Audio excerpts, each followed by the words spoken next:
My name is Bill Stone. I'm the son of Betty Stone. Wanted to tell you a little bit about how she came into my life and how she's transformed my life to become the person I am today.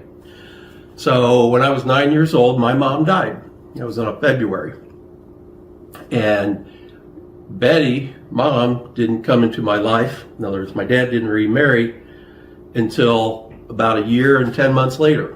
On Christmas, just a few days before Christmas. So I went for almost 2 years without a mother in my life.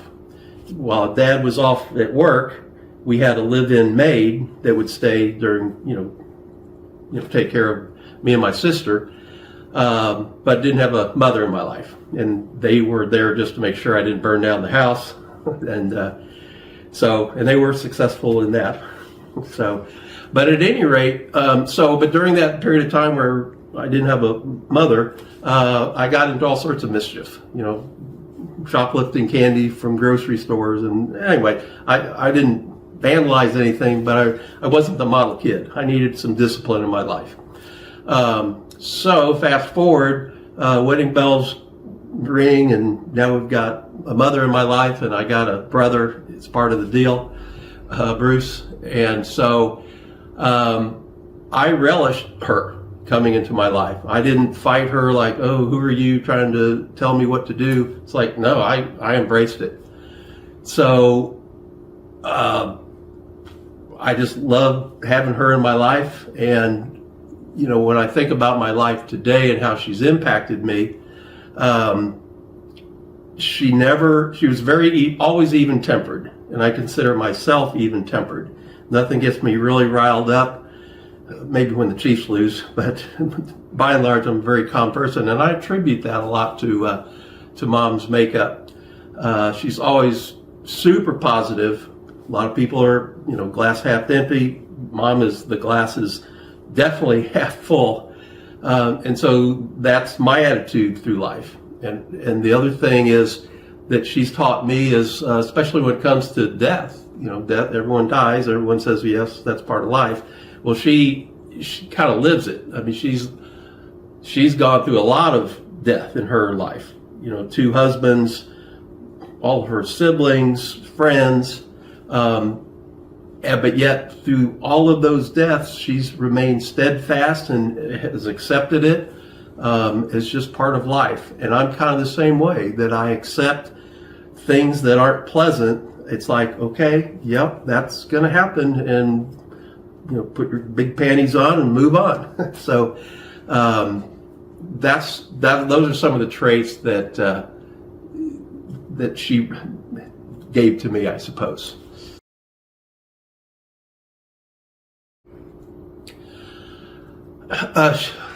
She never is like, you can't do this. You can always figure out a way to accomplish something. And that's definitely me. I mean, if something isn't working, the garage door doesn't work right. Well, instead of just giving up and saying, well, okay, it doesn't work, well, I figure out a way to get it to work. Because that's kind of like Mom's mentality, is like, let's not give up, let's stick to it. The stick-to-itiveness, I suppose, is a good trait that she bestowed to me. Yeah, one comes to mind. This is an example again of Mom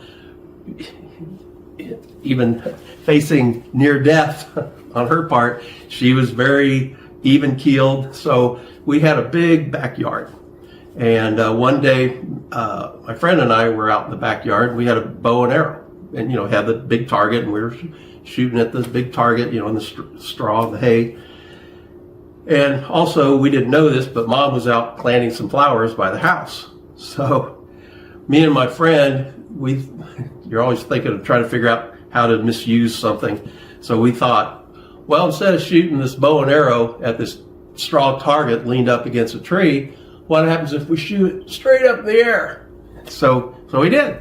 So we shot it straight up in the air, and it goes up, 200, 300 feet. Well, what goes up must come down, right? So the arrow came down. Well, that small of an object from that height, you have no idea if you're directly under it or if you're, so we would just run like heck because we thought, oh, it's coming down on me. And it turns out it would land, 50 feet away. We said, that's cool. So let's do it again. What could possibly go wrong, right? So we did. And, shoot the arrow up in the sky, starts coming down again, just skedaddle, get out of the way, and again, landed far from us. So we did that a few times. One time, we didn't think this through. It's like, what happens if you don't shoot it straight 90 degrees up? What if you accidentally shoot it at, 80 degrees? Well, it's going to land somewhere over there. Well, we did that, and it landed. Mom's out planting, and as she's digging around, this arrow that we're probably 200 feet away from her, well, this arrow just lands right next to her. So we didn't know where it ended up. We didn't know where it landed. We didn't even know Mom was out there.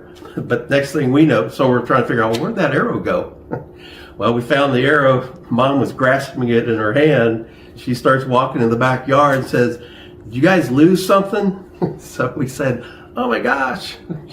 So that's just as I don't know, it's a fun story. Fortunately, nobody got hurt. But again, she could have yelled at us, but she didn't. She was very stern. We knew we did something wrong, but that's just a story that comes to mind. She was I was in Boy Scouts, and with Boy Scouts, you have merit badges that had to be sewn on to the we call it a sash.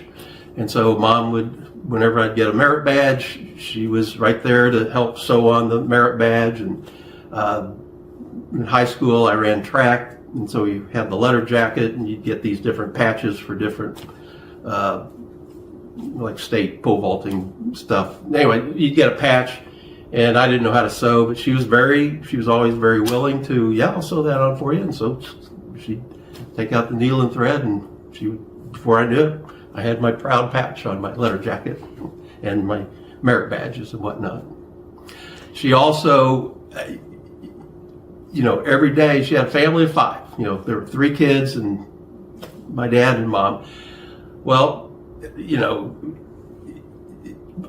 it's hard to take for granted. I as a kid growing up, you take for granted things that your parents do, and parents just do this. But every day she would cook a big old meal for all 5 of us. We'd all sit down at the dinner table, pretty much the same time. We ate late. Seems like we ate like at 7 o'clock. But she would have always a complete meal laid out. And she was a great cook. There's one recipe I still cook today, hamburger with mushroom soup served over rice, that she made when I was in junior high school, and I still make that today. But yeah, obviously she was a great provider as far as doing the laundry. Some families these days say, well, okay, kids, we're going to teach you how to do the laundry. But back then, no, that Mom did all that, did the cleaning, the cooking, the cleaning, and everything. I will tell you one other story. It does include Mom. So we're probably in junior high school, and it was right after the New Year. So we're all sitting around dinner. Oh, I should say, prior to this particular dinner, Mom also did all the dishes after dinner. After dinner, we all scattered and did our games and whatnot. Well, it's like January 2nd. We're all sitting around the dinner table, and Mom goes, well, kids, your father and I made a New Year's resolution. And we thought, well, what's a resolution? They said, well, it's something that, change in your life. I said, okay, where's this leading to, Mom? So she says, your father and I have decided that we're no longer going to do the dishes after dinner. You kids are. So I thought, I'm really not liking this resolution, but tell me more, Mom. So she says, yeah, okay, so Sue is the oldest. Sue is 2 years older than me. Bruce is 2 years younger than me. So Bruce and me were the young guys, but Sue was the adult, the big kid. So anyway, on Monday, Wednesday, and Friday, your sister Sue will do the dishes all by herself. We thought, well, that's a pretty good deal. They said, however, on Tuesdays and Thursdays, you boys, Bruce and Bill, you guys have to do the dishes. Well, then I thought, well, I really don't like this resolution, but we went with it. And so it turned out, Bruce and I, teamwork, one day, we didn't have a dishwasher. I should probably say we didn't have a dishwasher. So everything was done by hand. So Bruce and I would alternate.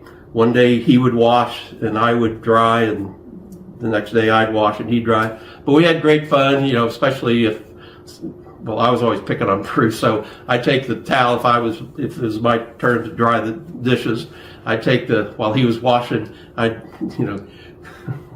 wind up the towel, and it was like, who was it, Snoopy, the dog that would always use his towel, his Linus that did that. But at any rate, we'd have whipping fights with the hand towel. But anyway, that's just a story that comes to mind, that Mom says, your father and I have a New Year's resolution. So.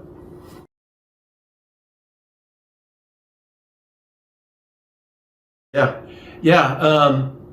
As I got older, when I went off to college, it's kind of like you don't even think about your parents. And so, plus to call long distance, you had to pay for long distance. But then after college, I got a job, and now I've got a career, and my focus is on the career, and you don't think about mom and dad so much. But then fast forward to as and eventually dad passed away, I started, it's like, I need to talk to my mom and dad more often than once a year, on the telephone. So at any rate, several years ago, I just started calling Mom every day, and I call her every morning. And sometimes I might, on days she has bridge, I might call her in the afternoon and say, how'd bridge go? And usually it's, I came in last. But every once in a while it's like, I came in first. I said, yeah, Mom. So yeah, I talk to Mom every day, and every once in a while, if I forget to call her, she'll call me the next day. Is everything okay? I go, yeah. Oh, well, you didn't call. Oh, sorry, I forgot. So anyway, so she looks forward to my phone calls, I think. Yeah, she's my stepmom, and it's like, that's almost like is a cuss word. It's like, no, she's my mom. Technically, she's my stepmom. I don't even think of her in that light. She's my mom. She raised me. Yeah. So.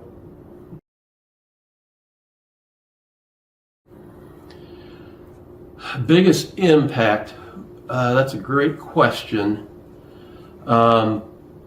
I would say caring for others, loving others, regardless of, race, color, creed, all that kind of stuff, just loving another person, not speaking badly of anyone, looking for the good in people, instead of looking at the negative that I could say or think about that person. No, you look for the positive, the positive attributes and traits of another person. So she taught me that. Yeah. We didn't have to sit down and said, okay, Bill, now I'm going to teach you how to be compassionate. But it was just her trait, her nature, that just naturally, I observed it, I guess. Yeah. Mom, what time's dinner? I'm on a timer here. No, I would say how much I love her and how much she means to me. And, how she's made me the man I am today. She had a big, big part of that. So couldn't have done it without you.